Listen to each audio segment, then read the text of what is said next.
Hey friends, we're making some chicken fried steak tonight. I started with these cube steaks from Walmart. I have 4 of them. And we're just going to season those up with some seasoned salt and some pepper. And I seasoned both sides. Now for all of 2023, we've been making a popular state meal for supper each week.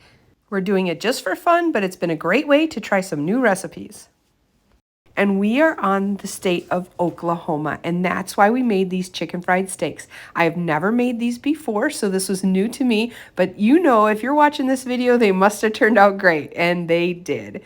So to a bowl, we're gonna add about 1.5 cups of flour, and then whatever your favorite seasonings are. I just used some Lawry's seasoned salt, along with some garlic salt, and then some freshly cracked pepper. And I just stirred that all together, and that's going to be the base for our breading for our chicken fried steaks.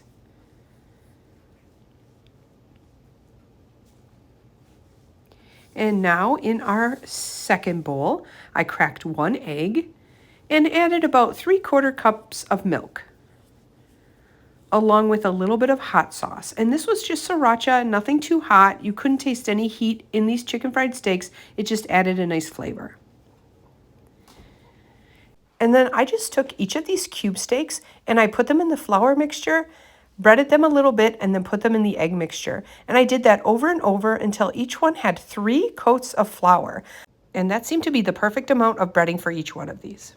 And I'm going to speed up this video, but that's what I did for each one of these steaks. Now, I'll tell you, it's been quite a journey doing a popular state food every week this year, but it has been so much fun, and it's taught me lots of recipes, including this one that I've never made before. And if you want to see some of the other state meals that we've made, check out our channel. Now we're going to transfer these over to our cast iron skillet in about 1 inch of vegetable oil, and we're going to fry these on each side for about 3 to 4 minutes each, or until they have a really nice golden brown color. Now we're going to make our white gravy, and I took 2 tablespoons of butter and about 4 tablespoons of flour, and then I took about 3 tablespoons of the dripping from my chicken fried steak, and I put that in the pan as well. And then I just stirred this up and let it cook for a couple of minutes to get that flour nice and cooked. That's the best thing you can do when you're making white gravy, is you don't want that raw flour taste. So you really got to let that cook for a couple minutes. Now this first batch is done, and we're going to put this on a cooling rack. This helps them stay really nice and crispy. Then we're going to put our second batch in.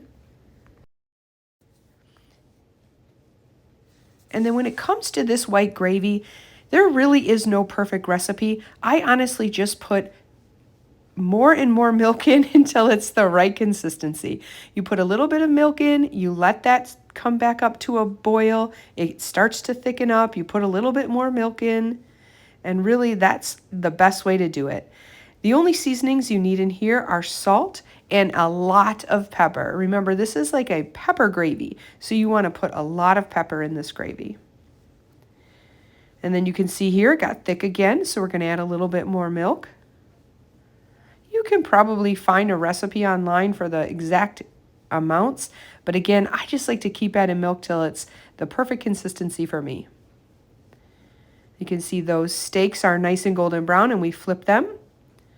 A little bit more milk here, and then I like to use a spoon to see the consistency. This looked good, so the next thing we do is we got to make sure it tastes right. Make sure there's enough salt and make sure there's enough pepper, and this was perfect. So now these steaks are done. Let's go put this on a plate. Of course, we had mashed potatoes.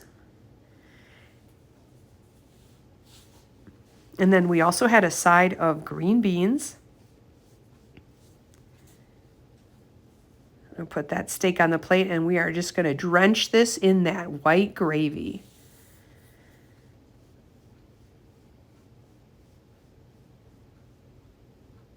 Look at how yummy and smooth and creamy that looks. We're going to cut into it and see how it is. fully cooked inside, nice and tender. I don't always try everything on camera, but this one looks so delicious. It is definitely Southern comfort food. Oklahoma at its finest. Here we go. It's probably really hot. Oh my goodness. That is so good. So good. It was crunchy on the outside and so tender in the middle. Just delicious Southern comfort food. Thanks for watching.